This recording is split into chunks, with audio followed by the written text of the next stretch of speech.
Bismillahirrahmanirrahim. Assalamualaikum warahmatullahi wabarakatuh. Walhamdulillahi hamdan katsiran thayyiban mubarakan fih kama yuhibbu rabbuna wa yarda. Ashhadu an la ilaha illallah wahdahu la syarika lah wa ashhadu anna Muhammadan abduhu wa rasuluh. Man yuti'illaha wa rasulah faqad rasyada wa man ya'sillaha wa rasulah fala yadurru illa nafsah wa la yadurrullaha syai'a. Amma ba'd. Ma'asyiral mustami'in wal mustami'at, para hadirin dan hadirat, a'azzani Allahu wa iyyakum, yang mudah-mudahan dimuliakan oleh Allah tabaraka wa ta'ala. Demikian pula kepada para asatidzah, para duat, rahimana wa rahimakumullahu ta'ala jami'ah, yang semoga Allah subhanahu wa ta'ala merahmati kita semua. Bahwasanya pada bulan Ramadan adalah bulan yang Allah tabaraka wa ta'ala berikan padanya kesempatan untuk seseorang menghabiskan waktunya dalam rangka bertakarrub kepada Allah. Setelah sekian bulan dia menghabiskan waktunya untuk berfikir tentang dunia dan dunia, di mana Allah tabaraka wa ta'ala mengatakan dalam ayatnya yang aziz, surat Al-Kahfi, A'udzu billahi minasyaitonir rajim min hamzihi wa nafthihi wa nafthihi. Qul hal nunabbi'ukum bi akhsari a'mala. Maukah aku beritahukan kepada kalian, maukah kami beritahukan kepada kalian tentang orang-orang yang merugi amalannya fil hayatid dunya, dalam kehidupan dunia ini. Alladzina dhalla sa'yuhum fil hayatid dunya wa hum yahsabuna annahum yuhsinuna sun'a. Mereka itu adalah orang-orang yang sungguh mereka telah melakukan amalan-amalan yang sia-sia, akan tetapi mereka menyangka bahwa mereka sedang melakukan sebaik-baik amalan. Maka hadirin dan hadirat, pada kesempatan ini, Ramadan yang kesekiannya, sekian harinya, ke-25 apa 24, malam 25. Naam. Ini tentu sebentar lagi kita akan meninggalkan Ramadan, yang Rasulullah sallallahu alaihi wa alihi wasallam mengatakan kepada kita, ya baghiyal khair aqbil wa ya baghiyasy syarr aqsir. Hai orang-orang yang tamak terhadap kebaikan, segeralah kalian melakukan kebaikan demi kebaikan. Wa ya baghiyasy syarr, dan wahai orang yang rakus terhadap kejelekan, aqsir, tinggalkanlah kejelekan-kejelekan tersebut. Hadirin dan hadirat, maka dari itu tentu kita semua sama-sama tahu dan yakin bahwa Ramadan adalah syahrul mubarak, bulan yang penuh dengan keberkahan, bulan yang Allah Jalla wa Ala siapkan padanya berbagai macam keutamaan-keutamaan.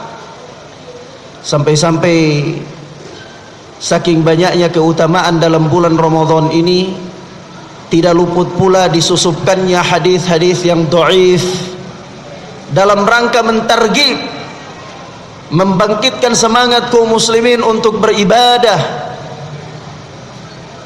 Disusupkan padanya hadis-hadis yang dhaif. Ala kulli hal, Allah Subhanahu wa ta'ala mengatakan kepada kita dalam surat Al-Ahzab, Inna aradna al-amanata 'ala as-samawati wal ard wal jibal. Sungguh kami telah menawarkan amanah ini kepada langit, bumi dan gunung, kata Allah. Fa abaina an yahmilnaha wa ashfaqna minha.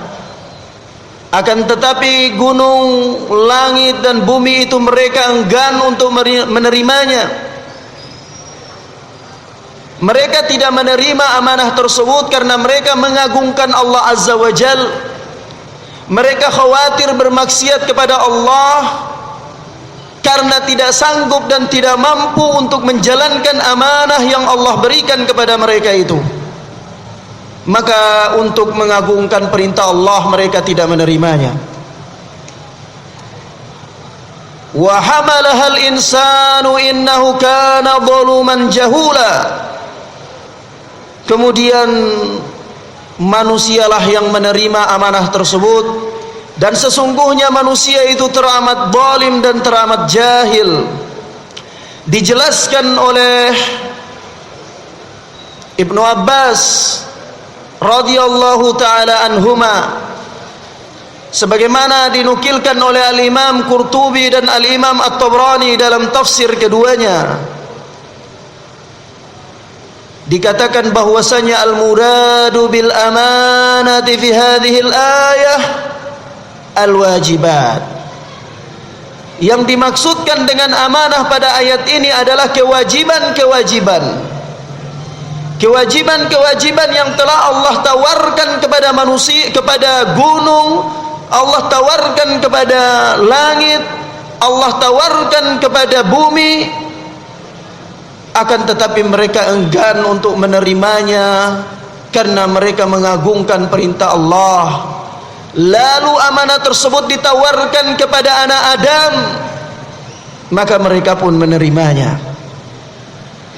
Di samping anak Adam berani untuk mengambil amanah ini sebagai suatu bentuk ujian yang dengannya Allah akan menguji mereka, yang dengannya Allah akan memfitnahkan mereka, Allah titip pada anak Adam itu sifat zalim dan sifat jahil.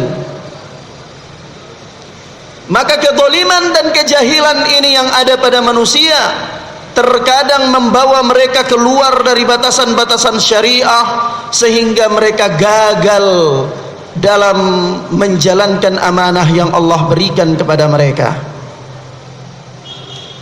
Ma'asyiral muslimin, maka di antara kewajiban-kewajiban yang Allah embankan kepada kita itu adalah kewajiban saumur Ramadan. Kewajiban saumur Ramadan maupun kewajiban-kewajiban yang lainnya sesungguhnya bukanlah merupakan suatu pembebanan yang menyiksa atau memikulkan kepada manusia perkara yang berat atau dalam rangka menyulitkan manusia, sama sekali tidak. Akan tetapi kewajiban yang Allah berikan kepada manusia itu adalah dalam rangka untuk menguji manusia agar dengannya Allah memisahkan mereka, mana-mana orang yang jujur dalam keimanan mereka dan mana-mana orang yang berdusta dalam keimanannya. Karena sesungguhnya yuridullahu bikumul yusra wa la yuridu bikumul usra.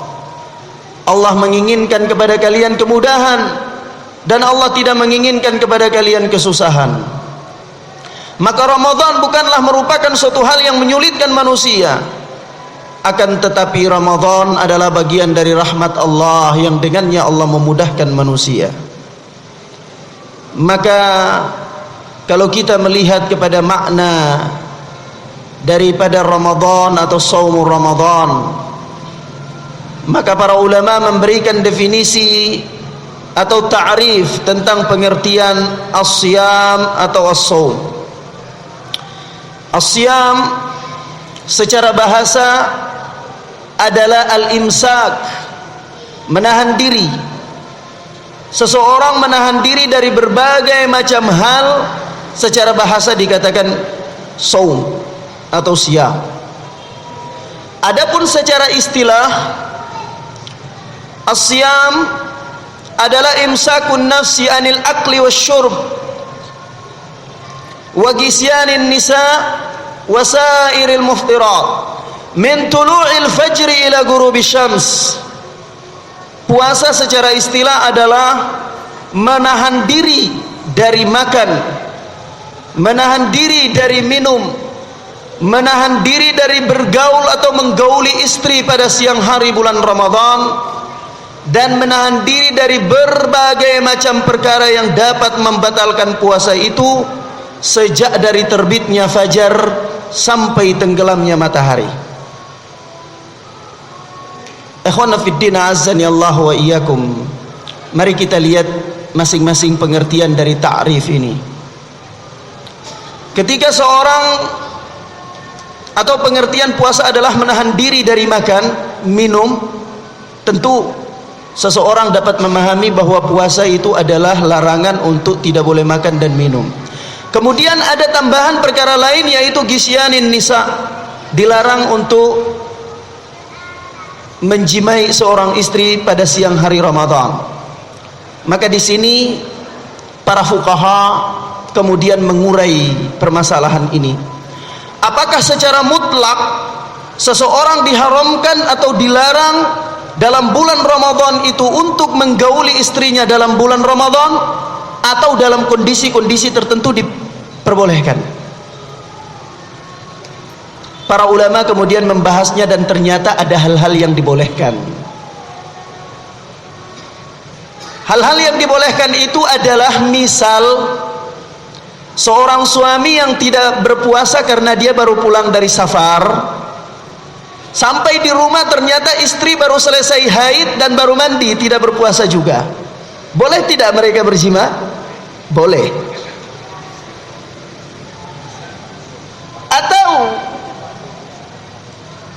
Atau suami istri sama-sama melakukan safar. Boleh bagi orang safar untuk tidak berpuasa. Dalam keadaan mereka tidak berpuasa dalam safar, boleh berjima atau tidak dalam siang hari bulan Ramadan? Boleh. Sebab itu yang dilarang bagi orang dalam siang hari bulan Ramadan yang tidak boleh berjima adalah orang yang sedang berpuasa. Tidak boleh berjima pada siang hari bulan Ramadan. Bagaimana kalau sengaja membatalkan puasa untuk berjima? Bayar kafarah. Karena ini adalah unsur kesengajaan, unsur yang tidak ditolerir dalam syariah. Dalam kondisi puasa, syariah membebankan kepada kita untuk tidak boleh melakukan hal itu. Tidak boleh sengaja untuk melakukannya. Nah, kemudian ada kalimat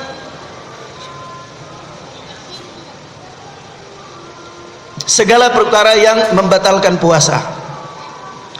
Ternyata puasa ini bukan hanya makan dan minum yang membatalkannya, atau jima dengan istri bukan membatalkannya, bukan itu saja. Tapi ternyata ada hal-hal tertentu yang mampu membatalkan puasa, atau yang digolongkan para fuqaha sebagai pembatal-pembatal puasa, yang terkadang kaum muslimin menganggapnya ringan dan bahkan mungkin terjatuh ke dalamnya, yaitu berkata dusta ketika sedang berpuasa. Kok bisa? telah datang dalam hadis yang sahih.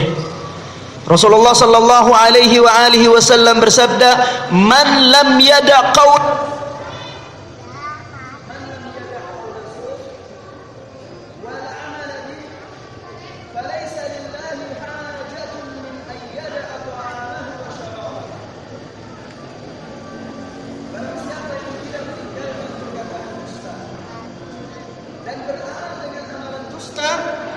falaisa lillahi hajatun min ayyada ta'amahu wa syarabah." Maka Allah tidak butuh terhadap tahan lapar dan haus yang dilakukan olehnya. Maka dari situ para ulama mengatakan Allah tidak butuh orang yang tahan lapar dan haus. Dia berpuasa tetapi dia berdusta, dia berpuasa, dia beramal dengan amalan-amalan dusta, maka Allah tidak butuh terhadap lapar dan haus yang diderita olehnya. Maka dikelompokkan oleh sebahagian para fuqaha, perkara ini termasuk pembatal puasa. Dan hadirin dan hadirat, ternyata puasa adalah perkara yang mempunyai sisi lain, yaitu puasa mendidik seseorang untuk lebih mampu menahan dirinya agar keluar dari bulan Ramadan itu sebagai pribadi-pribadi yang sabar, pribadi-pribadi yang lebih tenang, sebagaimana disebutkan oleh Rasulullah sallallahu alaihi wasallam dalam hadis. Rasulullah mengatakan, kullu amali bani adam lahu, kullu amali bani adam al-hasanatu asyru amthaliha, yudha'aful hasanatu asyru amthaliha.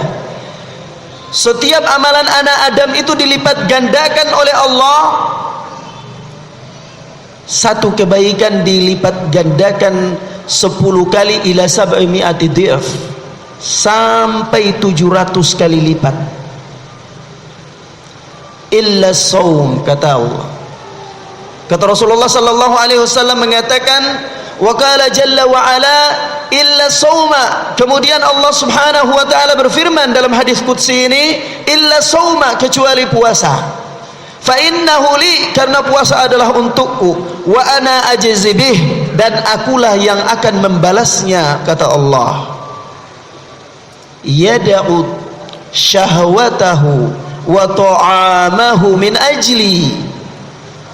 Kenapa? Karena orang ini telah meninggalkan syahwatnya dan meninggalkan makanannya untuk Allah.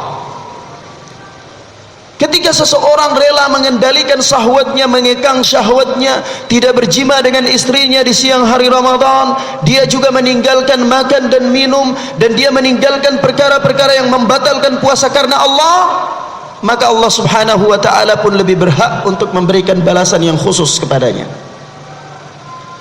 Maka dari itu dalam hadisnya yang lain Rasulullah mengatakan, as-siyamu junnah, puasa itu adalah perisai. Fa idza kana yaumu shaumi ahadikum, sebab itu apabila pada hari salah seorang dari kalian sedang berpuasa, fala yarfuth wala yashab, maka janganlah dia berkata dengan perkataan-perkataan kotor atau berbuat dengan perbuatan-perbuatan keji. Fa in syabbahu ahadun aw qatalahu falyakul inni mru'un shaim. Perhatikan Rasulullah mendidik pribadi orang yang berpuasa itu untuk sabar dan mampu mengendalikan diri. Yaitu Rasulullah mengatakan, oleh sebab itu apabila pada hari salah seorang dari kalian sedang berpuasa, maka janganlah dia berbicara dengan ucapan-ucapan yang kotor atau dia berbuat dengan perbuatan-perbuatan yang jelek.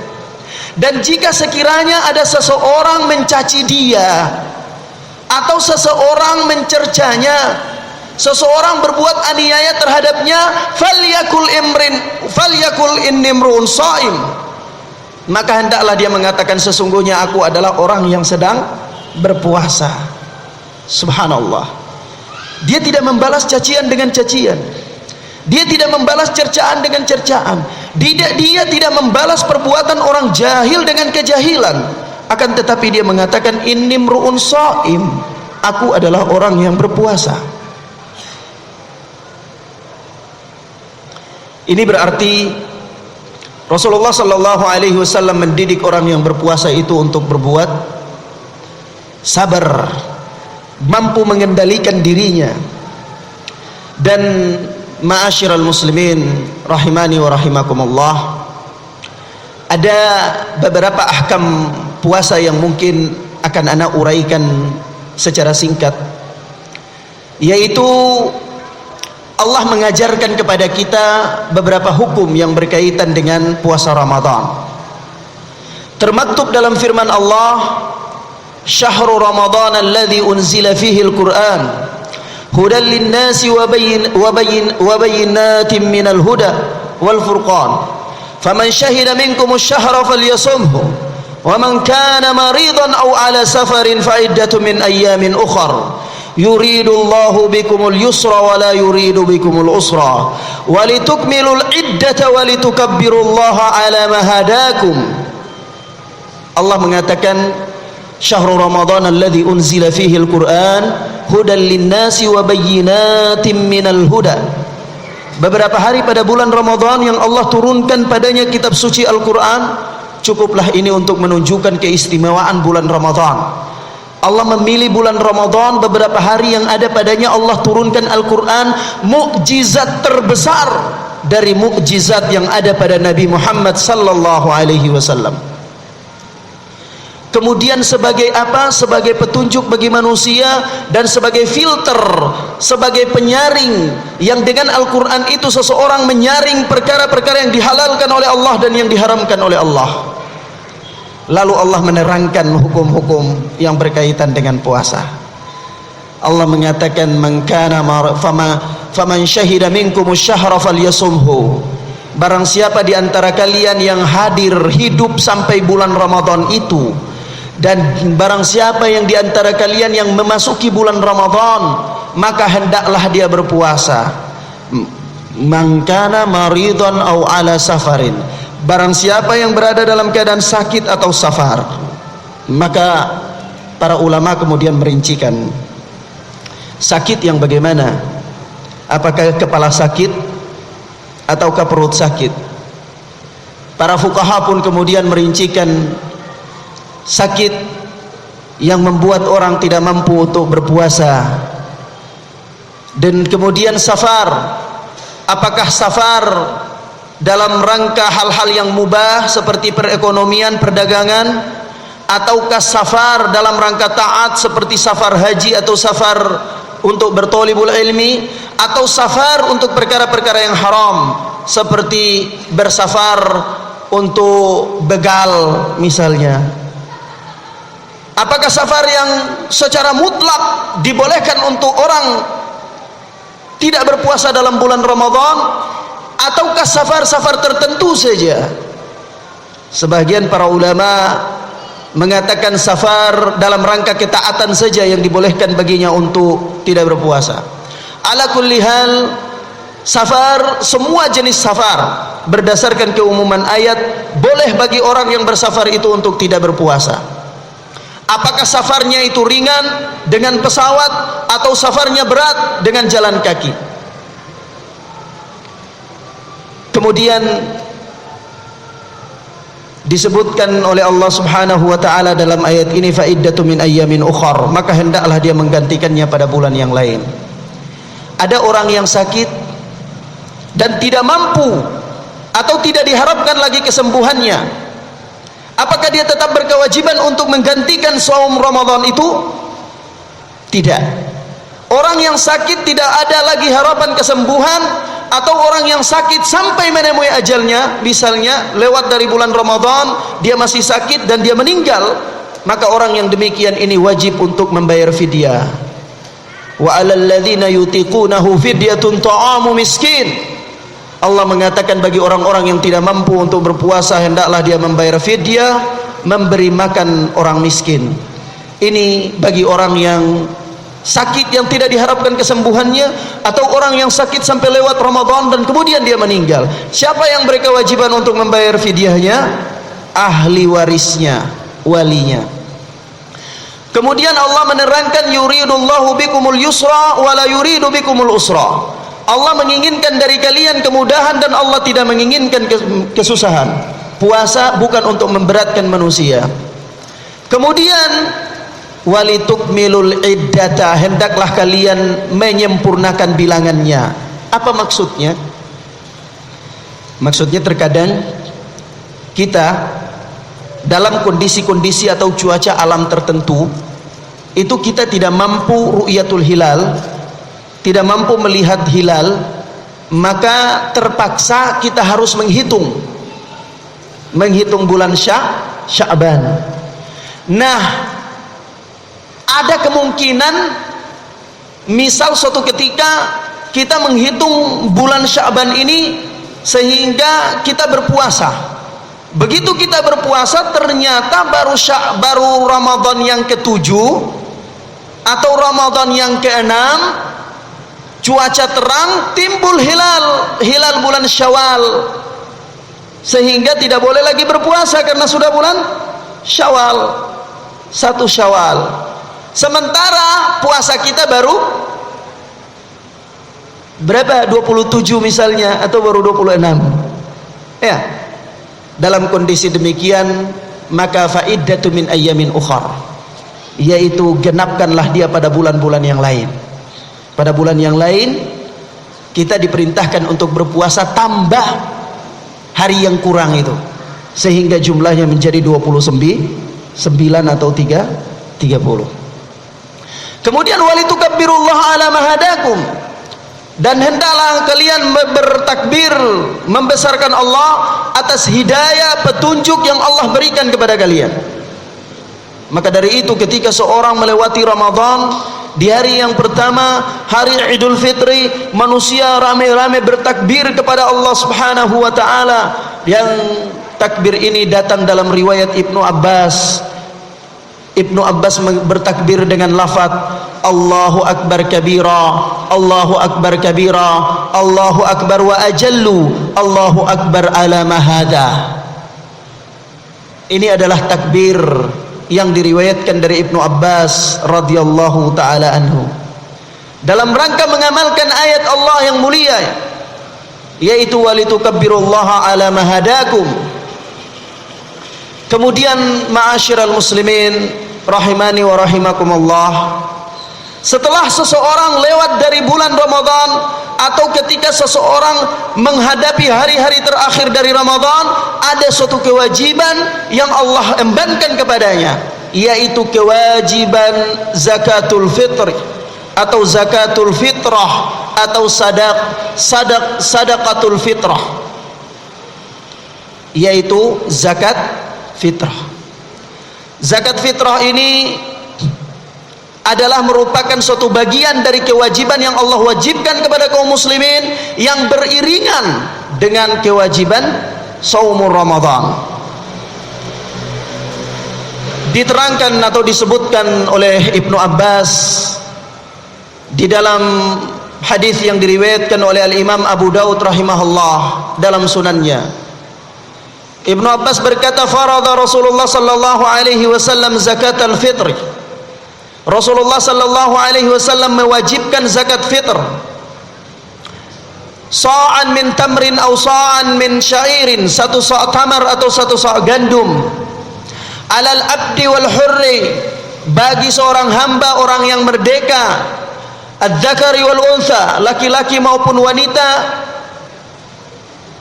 al-kabir was saghir, yang besar dan yang kecil, minal muslimin, dari kaum muslimin. Perhatikan, di sini Rasulullah sallallahu alaihi wasallam mewajibkan zakatul fitrah dengan ukuran, yaitu 1 sa'. Ini menunjukkan bahwa zakatul fitrah ini adalah suatu amalan, suatu kewajiban yang ditentukan oleh Rasulullah hari dan ukurannya, sehingga tidak boleh seenaknya seseorang dia mengeluarkan zakat ikut keinginannya, tetapi harus ukurannya menurut ukuran yang ditentukan oleh Rasulullah, 1 sa'.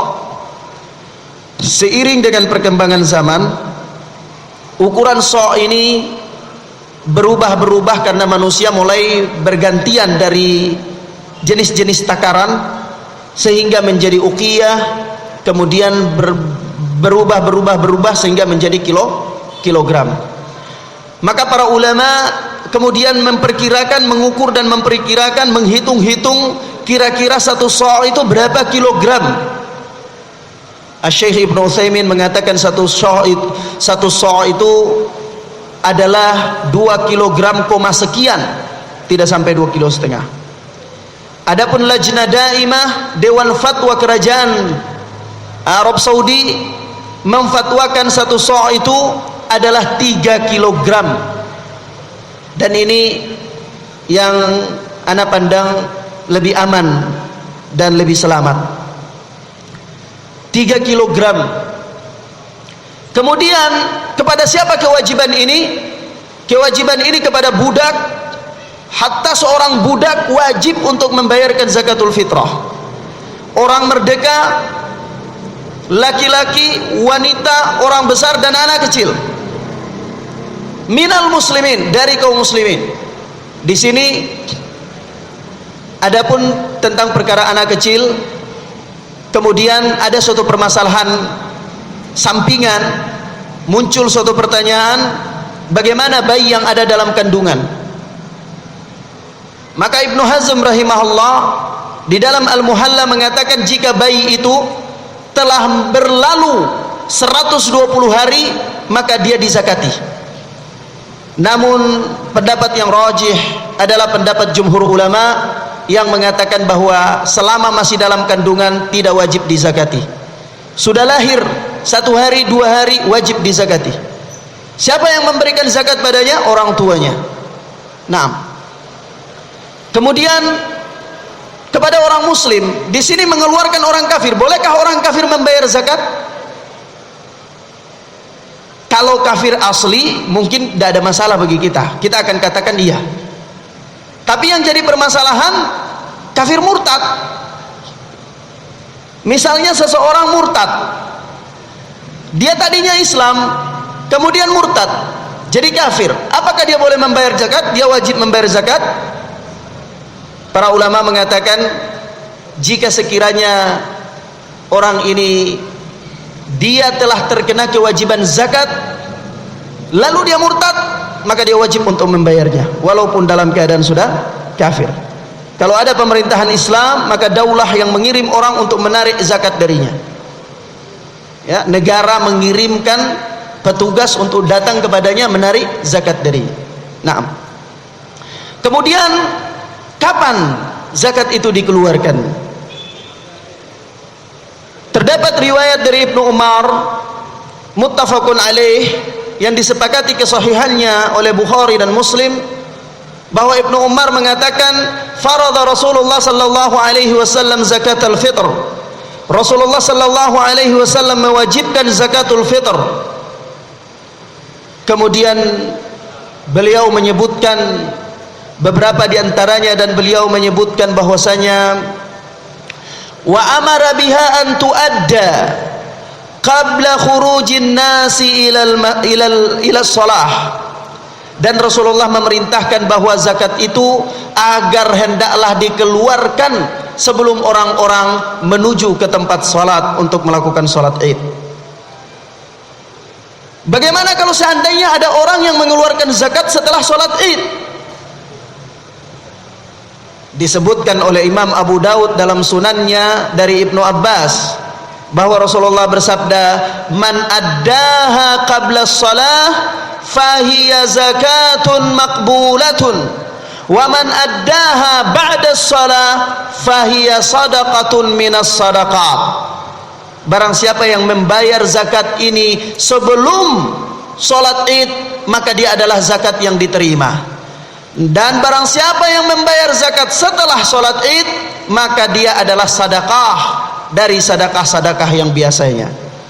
Jadi orang yang menunaikan zakat fitrah setelah sholat Id itu tidak terhitung sebagai zakatul fitrah, tetapi terhitung sebagai sedekah. Masalah, Ustadz, Bagaimana kalau kita serahkan zakat kita ke badan amil zakat, lalu badan amil zakat keluarkan zakat kita itu setelah sholat? Hal ini ditanyakan kepada lajnah daimah. Maka lajnah daimah mengatakan wajib bagi amil zakat itu untuk mengeluarkan zakat-zakat yang dititipkan kepada mereka itu sebelum sholat Id. Kalau setelah sholat Id, maka betapa sayangnya amanah yang dititipkan kepadanya itu tidak terlaksana dengan baik. Kemudian, ma'asyiral muslimin rahimani wa rahimakumullah, di antara zakat fitrah ini ada satu jenis zakat juga, yaitu yang kita kenal dengan zakat harta. Zakat harta ini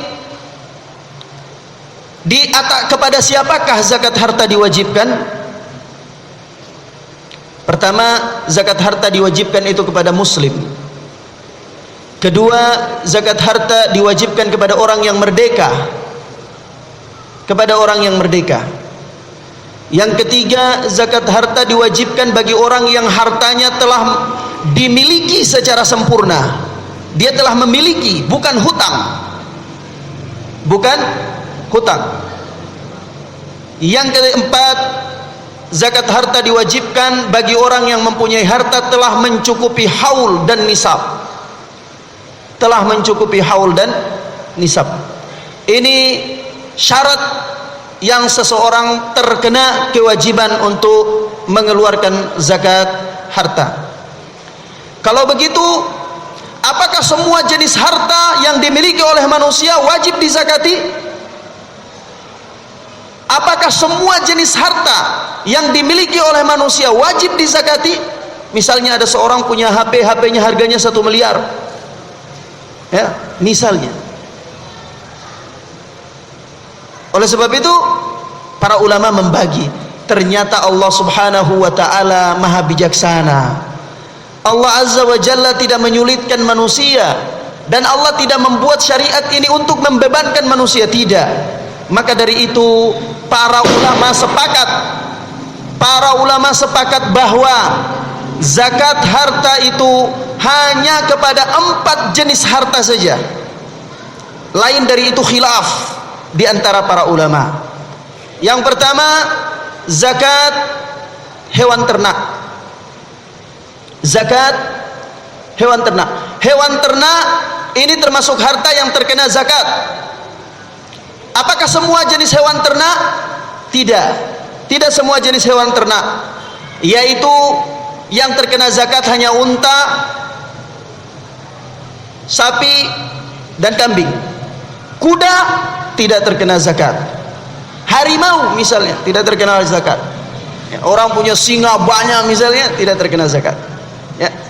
Kelinci ya, tidak terkena zakat, dan seterusnya. Kemudian ini masih tentang ternak. Apakah setiap unta wajib dizakati? Atau setiap sapi wajib dizakati dengan segala macam jenisnya? Atau setiap kambing wajib dizakati dengan segala jenisnya? Ternyata tidak. Ditinjau dari tujuan pemeliharaan. Ada orang pelihara ternak itu untuk diperkembangbiakkan, ada orang pelihara ternak untuk dipekerjakan. Ada kerbau pelihara, orang kerbau pelihara banyak, tapi kerbau ini dipekerjakan di sawah, garap ladang dan seterusnya. Ya. Nah, jenis-jenis hewan yang seperti ini yang dipelihara dengan tujuan untuk dipekerjakan itu tidak terkena zakat. Tidak terkena zakat. Yang terkena zakat hanya hewan yang dipelihara dengan tujuan untuk diperkembangbiakkan dengan syarat dari cara pemberian makan, yaitu apabila hewan-hewan ini dilepaskan secara liar, makan begitu saja, ini kenal zakat. Tapi kalau hewan-hewan tersebut pemiliknya mengeluarkan biaya untuk memberikan makan, misalnya arit atau beli pakan maka ini tidak terkena zakat. Tidak terkena zakat. Naam. Kemudian kambing dan seterusnya. Ternak. Berikut adalah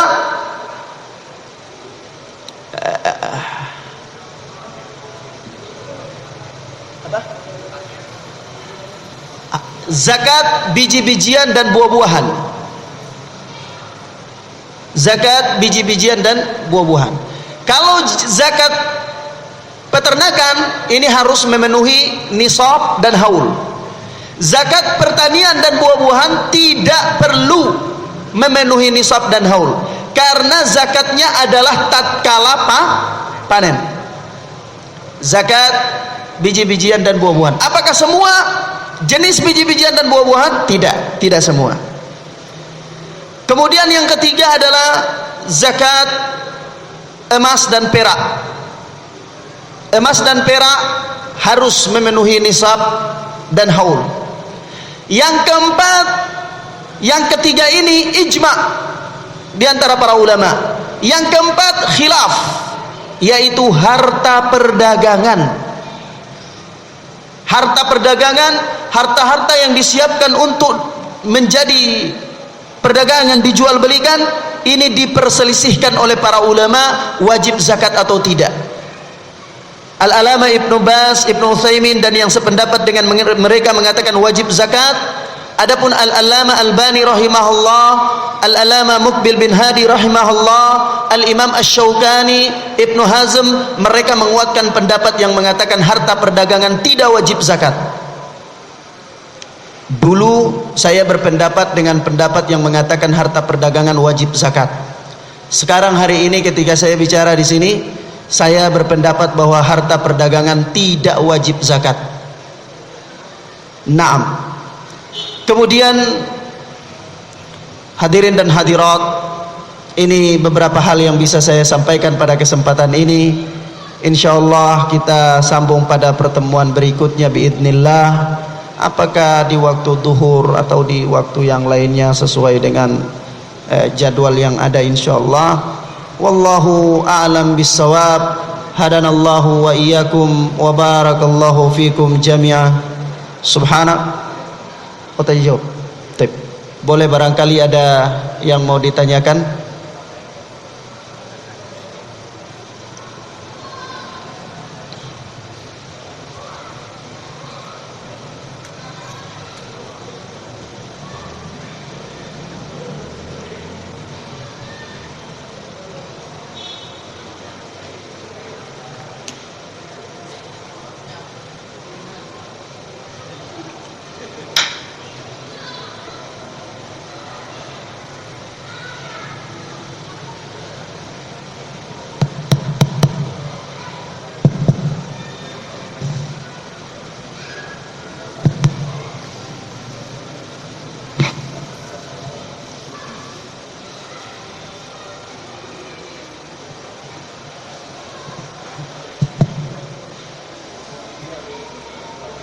Bismillahirrahmanirrahim. Assalamualaikum warahmatullahi wabarakatuh. Waalaikumsalam warahmatullahi. Afwan Ustaz, Al-Quran yang mulia yang diturunkan oleh Allah SWT di bulan Ramadan ini itu kan mencakup segala aspek kehidupan, tidak hanya dalam hal akidah, tidak hanya dalam hal ibadah, tapi juga seluruh aspek kehidupan, sosial, ya, politik, dalam segala aspek kehidupan. Akan tetapi fakta sekarang, kalau menurut saya, itu seperti udara yang kita hidup ini penuh asap, tidak jernih, tidak sehat. Memang benar kita bisa bebas menjalankan sholat, menjalankan ibadah mahdhah. Akan tetapi kalau menurut pandangan saya yang kurang sempurna ini, aktivitas kita dalam sosial, dalam menjalankan kehidupan yang lain, itu tidak diatur dengan hukmullah. Benarkah demikian? Pertama. Kemudian sistem yang ditegakkan dalam hal sosial, ya, pemerintahan juga itu tidak mendukung akan ini penerapan syariat Islam. Kita bahwa Islam Al-Quran itu mohon maaf agak panjang dikit ya. Kalau Islam itu kan bukan hanya perintah tapi juga larangan, dan orang yang dilarang itu kan juga ada ukubat ketika melanggarnya kan gitu. Siapa yang menjalankan? Ini berarti kan ada ketidaksempurnaan dalam sistem saat ini. Untuk kalau kita nilai sesuai dengan apa yang diturunkan Allah SWT. Sebagai contoh, sistem yang tegak sekarang adalah trias politika yang membagi kekuasaan atas 3 institusi: legislatif, yudikatif, dan eksekutif. Seorang presiden pun belum tentu dia berkuasa kan gitu ya. Dia bisa di impeachment, ya, bisa di bisa dimosi tidak percaya, bisa diturunkan kalau tidak melanggar apa yang ditetapkan oleh legislatif. Terkait dengan itu, ada kemana ayat tentang inil hukmu ilalillah? Kalau yang sekarang ditegakkan kan dari rakyat, oleh rakyat, untuk rakyat. Berarti kaitannya dengan inil hukmu ilalillah ini bagaimana? Yang mau ditanyakan ini apa? Karena kalau panjang nanti saya bingung, saya kurang ini tangkap. Yang mau ditanyakan yang mana? Terkait dengan sistem itu, Ustaz. Terkait dengan sistem. Ya, karena Al-Quran kan sempurna, ya kan? Banyak hal yang tidak bisa terlaksana tanpa sistem yang menunjang. Bagaimana ini? Mohon maaf kepanjangan. Assalamualaikum warahmatullahi wabarakatuh. Waalaikumsalam warahmatullahi wabarakatuh. Bismillah, barakallahu fiik. Hadanallahu wa iyyak. Semoga Allah memberikan kita berkah, dan semoga Allah Subhanahu wa ta'ala memberikan kita hidayah. Suatu ketika murid-murid Anas bin Malik pernah datang kepada Anas bin Malik. Mereka mengadu kepada Anas bin Malik sebagai seorang alim ketika itu, seorang alim dan seorang sahabat yang jalil, yang mulia, seorang sahabat yang Allah Subhanahu wa ta'ala mengatakan di dalam Al-Quran, radhiyallahu anhum wa radu anh. Allah ridha kepada mereka dan mereka pun ridha kepada Allah. Allah yang menciptakan manusia, Allah yang tahu perkara yang paling tersembunyi dalam lubuk hati seorang yang paling dalam. Tidak ada yang dapat bersembunyi dan berkhianat dari Allah. Allah mengabarkan kepada kita bahwa manusia-manusia ini telah ridho kepada Allah dan Allah ridho kepada mereka. Dan Anas bin Malik yang masuk dalam kategori sabda Rasulullah sallallahu alaihi wasallam, khairun nas qarni thumma alladhina yalunahum thumma alladhina yalunahum. Sebaik-baik manusia adalah sahabatku, kemudian tabi'in, kemudian tabi'at tabi'in. Anas bin Malik seorang sahabat. Anas bin Malik yang masuk juga dalam sabda Nabi yang diriwayatkan oleh Al-Imam Abdul Razzaq As-San'ani di dalam kitab beliau Al-Musannaf, yaitu Rasulullah mengatakan, ma yazalu qaumun ala khairin ma dama fihim man ra'ani wa sahabani. Kalian manusia ini senantiasa berada dalam kebaikan selama masih ada di tengah-tengah mereka orang-orang yang melihat dan bersahabat denganku. Manusia masih berada dalam kebaikan senantiasa selama masih ada di tengah-tengah mereka sahabat. Masya Allah, begitu kedudukan sahabat. Anas bin Malik seorang sahabat, datang kepada Anas bin Malik suatu ketika murid-muridnya dan berkata, mengadu, jengkel, sudah bosan, jenuh dengan pemerintahan Hajjaj bin Yusuf Ats-Tsaqafi yang ketika itu jadi gubernur, ya, pemerintahan Abdul Malik bin Marwan, pemerintahan yang melakukan kudeta terhadap pemerintahan Ibnu Zubair. Masya Allah, Ibnu Zubair cucu dari Abu Bakar As-Siddiq dibunuh, digantung oleh Hajjaj bin Yusuf Ats-Tsaqafi. Begitu bengis Hajjaj bin Yusuf Ats-Tsaqafi. Suatu ketika Hajjaj bin Yusuf ini datang di Irak, dia berlakukan jam malam, lalu dia naik di mimbar, kumpulkan seluruh masyarakat di lapangan. Dia naik di mimbar dan dia tanpa mengucapkan bismillah langsung lihat. Begitu dia selesai melihat masyarakat Irak dan dia katakan, saya melihat di sini ada kepala-kepala yang siap untuk dipenggal, lalu turun. Artinya kalau berani lewat jam malam yang diberlakukan olehnya, dia ada tawar menawar. Enggak. Ini kekejaman Hajjaj bin Yusuf Ats-Tsaqafi. Orang sudah jenuh, sudah bosan, sudah malas dengan pemerintahan dan oknum-oknum pemerintahan yang demikian. Mereka datang kepada Anas bin Malik, bertanya kepada para ulama, bagaimana pemerintahan kita ini, ya? Apa kata Anas bin Malik?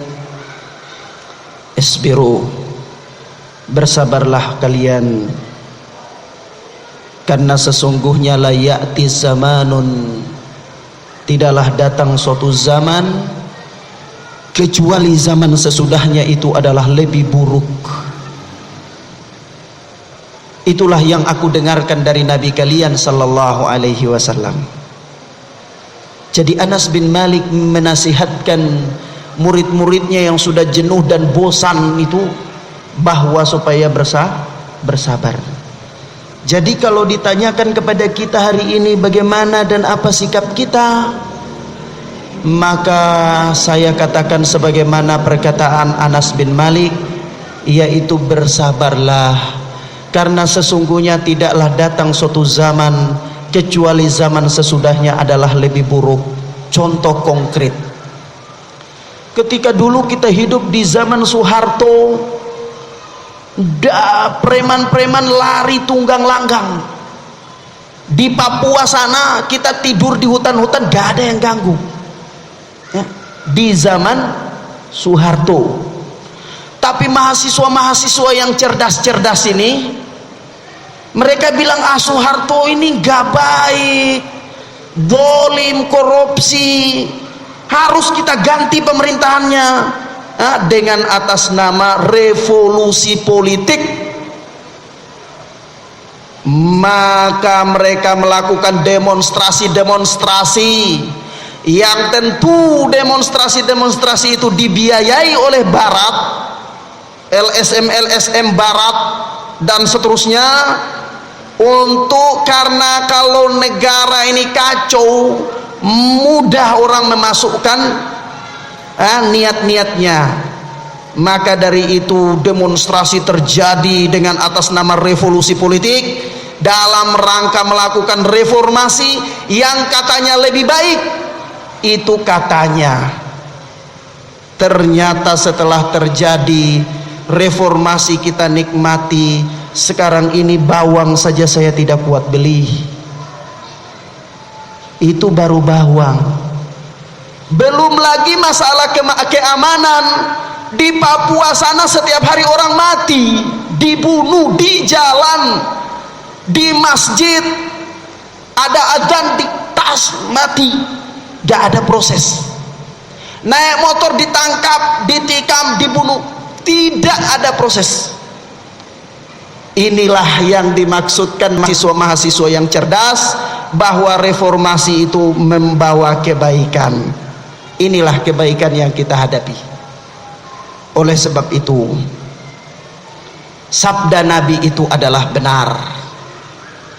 Tidaklah ada suatu zaman kecuali zaman sesudahnya adalah lebih buruk. Naam. Demikian ini yang saya sampaikan. Kemudian yang kedua, tentu kita mengharapkan adanya perbaikan yang kita harapkan adalah dengan doa yang kita panjatkan kepada Allah, dengan usaha yang kita lakukan, yaitu usaha yang siang hari malam telah kita habiskan waktunya untuk perkara tersebut, yaitu perkara dakwah kepada Allah, mengajarkan manusia untuk kembali kepada Allah Azza wa Jal. Naam. Dan ini kita lakukan, kita berharap sekelompok masyarakat kecil yang mendengarkan kajian dakwah mengerti agama, mulai dari masjid ini, aparat-aparat pemerintahan, kemudian seterusnya, dan mudah-mudahan menjadi lebih baik. Inilah yang dilakukan oleh Rasulullah sallallahu alaihi wasallam, yaitu Rasulullah berusaha 13 tahun kurang lebih di kota Makkah, bukan untuk menggantikan posisinya Abu Sufyan, bukan untuk menggantikan posisinya Abu Jahal, tetapi Rasulullah berdakwah agar supaya Abu Sufyan, Abu Jahal dan seterusnya menjadi hamba-hamba Allah yang taat.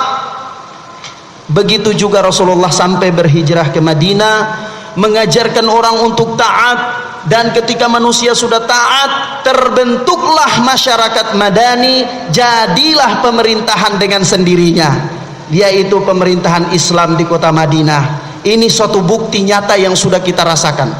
Yang kedua bukti nyata, begitu juga ketika Syekh Muhammad bin Abdul Wahhab rahimahullah memulai dakwanya di Dir'iyah, bukan kekuasaan yang beliau rebut, tetapi beliau mendidik masyarakat supaya mengenal agama, memperbaiki tauhid. Akhirnya sang Raja Ibnu Su'ud juga mengenal agama, dan akhirnya terjadilah pemerintahan tauhid. Dan sampai hari ini kita rasakan Makkah dan Madinah menjadi negeri Darut Tauhid. Dua kenyataan. Kalau ditanyakan Ustadz, kalau begitu waktu dulu Rasulullah membentuk wilayah Islam di Madinah, itu nama negaranya apa? Itu urusan terserah, mau kasih nama negara Doraemon juga nggak apa-apa. Nama itu nggak penting, ya. Mau kasih nama negara Wiro Sableng, silahkan, ya, tidak penting. Yang paling penting itu adalah sistem pemerintahan. Bagaimana sistem pemerintahan itu baik? Berjalan dengan apa yang telah memberikan kepada kita dua bukti. Adapun jalur-jalur lain yang telah ditempuh, sudah ditempuh, dan akhirnya tidak lain kecuali kita harus menangis, dan kita harus menderita, kita harus membayar mahal dengan dikorbankannya darah-darah kaum muslimin, seperti yang terjadi di Mesir, yang terjadi di Afghanistan, yang terjadi di beberapa wilayah yang mau merubah negara dengan cara langsung merubah sistem pemerintahan. Apa yang terjadi? Ribuan darah kaum muslimin ditumpahkan, dan Masya Allah, satu darah kaum muslimin saja itu lebih berharga dari tanah haram. Jangan sampai karena ulah kita darah-darah kaum muslimin itu berceceran. Toyib, kalau katakan Ustadz sekarang kan kita bisa untuk melawan pemerintah. Ya, mungkin menurut kamu bisa, Kalau menurut kamu bisa, maka saya ingin tanyakan, kamu punya tank berapa buah? Ya, jangan-jangan sampai kamu mau melawan Kopassus dengan pisau dapur. Repot kalau kayak begini, ya. Naam. Maka dari itu ana nasihatkan, sabar sambil berdoa, sambil berdakwah, dakwah Kapolri, dakwah Panglima TNI, dakwah Presiden, dakwah Wakil Presiden, sehingga insya Allah mereka jadi baik. Kalau mereka jadi baik, nanti mereka sendiri juga pikir sama dengan kita, yaitu pikir untuk jadi baik.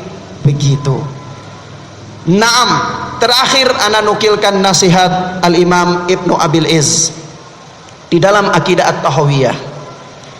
Imam Ibnu Abil Iz mengatakan, idza arada ar-ra'iyatu ay yatakhallasu bi dhulmi amiridh dhalim falyatakhallasu awalan. Jika sekiranya rakyat ini ingin agar bebas dari penguasa yang zalim, tidak dipimpin oleh penguasa yang zalim, maka hendaklah mereka membebaskan diri mereka dari kezaliman terlebih dahulu. Karena apa? Al jaza'u min jinsil amal. Balasan itu sesuai dengan amalan. Kalau kita mau pilih pemimpin, kita datang ke lokalisasi, kita berikan calon ustadz dan kiai, gak ada yang pilih, gak ada. Ya, naam. Sebab itu sekarang ini pun kalau kita mau calon orang yang mengerti agama untuk jadi presiden, pasti kalah. Gak ada yang pilih. Kenapa? Masyarakat ini masih gak ngerti, karena pemimpin adalah cermin dari masyarakat. Ya, naam, al jaza'u min jinsil amal. Ini nasihat daripada Al-Imam Ibnu Abil Iz. Dan sekali lagi ana bacakan juga, ana sampaikan nasihat daripada Imam Sufyan bin Uyainah, salah seorang guru Imam Syafi'i, yaitu Sufyan bin Uyainah mengatakan kepada kita bahwa isbir nafsaka ala sunnah, sabarkan dirimu di atas sunnah, qul bima qalu kif haitsuma waqafu, berkatalah dengan apa yang para salaf berkata dengannya, dan berhentilah pada apa yang para salaf berhenti dengannya. Ini guru Imam Syafi'i menasihatkan kepada kita demikian. Hadanallahu wa iyyakum. Selanjutnya berkata penanya, mohon nasihat untuk semua muslimin dalam menghadapi kesempitan hidup, terutama di hal perekonomian. Sudah lengkap termasuk tadi nasihatnya, ya. Kemudian agar tetap mudah dan legowo untuk selalu bersedekah di jalan Allah. Ya, ini harus ditanamkan keimanannya kepada Allah, bahwa harta seorang muslim itu tidak berkurang dengan bersedekah. Dan segera bersedekah sebelum nanti tidak ada orang lagi yang mau menerima sedekah. Kemudian mohon doa agar kami sekeluarga cepat menuju Baitullah. Sahalallahu lakum, semoga Allah memudahkan kalian, wa yarzuqukumullah insyaallah, dan Allah memberikan kalian rizki insyaallah. Allahu yu'inukum, dan agar keluarga kami dapat meninggal di keadaan husnul khatimah insyaallah. Allahu yu'inukum, sahalallahu lakum insyaallah. Assalakumullah, semoga Allah memberikan kalian madu. Nabi pernah bersabda begitu, sahabat bingung, madu apa? Jangan-jangan mau dikasihkan ta'adud ini, ya. Ternyata bukan. Maksudnya ketika ditanya, ya Rasulullah, apa maksudnya ini madu ini diberikan madu? Ya, yaitu ketika Allah telah cinta kepada seseorang, Allah akan berikan dia hidayah, dia istiqomah di atas hidayah itu, dan dia wafat dalam keadaan husnul khotimah. Itulah yang dimaksudkan dengan semoga Allah memberi engkau madu. Maka Syekh Albani selalu mendoakan orang yang berinteraksi dengan beliau dengan doa as-salakallah, semoga Allah memberikan engkau madu, ya. Nah, bukan dijadikan ta'adud, ya. Nah, tayyib. Bismillahirrahmanirrahim. Mau tanya Ustadz, mungkin anggota keluarga kita ada yang sakit, yang intinya dari dokter itu sudah tidak boleh lagi berpuasa karena sangat mengganggu untuk kesehatannya. Mungkin itu sakitnya berlarut-larut, jadi setiap tahunnya itu belum bisa menunaikan ibadah puasa, dan kewajibannya kan harus membayar fidyah. Mungkin bisa dibayar setiap tahun mungkin ya, karena nggak bisa menunaikan puasa. Yang berkewajiban dalam keluarga itu apakah kepala keluarganya? Mungkin kalau anak atau istri, bapaknya yang membayar, seperti itu. Terus yang kedua, maaf, masalah zakat, masalah zakat fitrah. Zakat fitrah ini yang ditentukan, mungkin tadi belum disampaikan jumlah dari nominal, baik itu ternak, terus perhiasan ataupun harta, seperti itu. Minta penjelasannya. Terus maaf, yang satu lagi, yang ketiga, untuk masalah zakat fitrah untuk gaji di situ berapa nominalnya dan zakatnya berapa, seperti itu. Terima kasih. Baik, barakallahu fiik. Yang pertama, orang yang tidak mampu untuk berpuasa menurut vonis dokter yang ahli di bidang ini tentunya ya. Naam. Jadi dia tidak berpuasa, maka dia berkewajiban membayar fidyah. Naam, dia berkewajiban untuk membayar fidyah. Dan jika dia tidak mampu untuk membayar, maka ahli warisnya yang membayar. Ya, apakah anaknya, ya? Apakah kalau misalnya suami istri yang mengalami demikian, istri ini berada dalam tanggung jawab suami, maka suamilah yang membayarkannya. Kalau anak, maka bapaklah yang membayarkannya. Bapak mempunyai tanggung jawab terhadap anak-anak. Kalau bapak ternyata, maka anak-anaknya lah yang membayar, karena anak-anaknya adalah ahli warisnya. Nah, adapun yang kedua, nominal zakat mal apa zakat fitrah? Zakat fitrah 3 kg dari bahan makanan pokok, gandum atau beras atau jagung atau naam. Kita di sini rata-rata beras ya, 3 kg. Ini yang saya pandang lebih selamat. Inilah yang dicantumkan dalam fatwa Lajnah Daimah. Adapun tentang zakat mal ya, zakat gaji. Kalau profesi sendiri tidak ada zakatnya. Profesi itu tidak ada zakat. Yang zakat itu adalah penghasilannya. Nah, kalau punya gaji, kemudian gaji itu disimpan, kalau sudah selama 1 tahun dan jumlahnya itu setara dengan emas 85 gram, berarti kasih keluar 2,5%. Tapi kalau gaji yang disimpan itu baru 10 juta, 20 juta, tidak terkena zakat. Ya. Nah, atau gaji yang disimpan sudah misal 90 juta, tapi baru 3 bulan, juga tidak terkena zakat, harus 1 tahun. Nah, wallahu a'lam bishawab. Khalas, demikian ma'asyiral muslimin, ini insyaallah nanti lagi ya. Ini belum terakhir ya, nanti malam berikut insyaallah atau hari berikutnya, duhur insyaallah. Taib, mudah-mudahan bermanfaat bagi kita semua.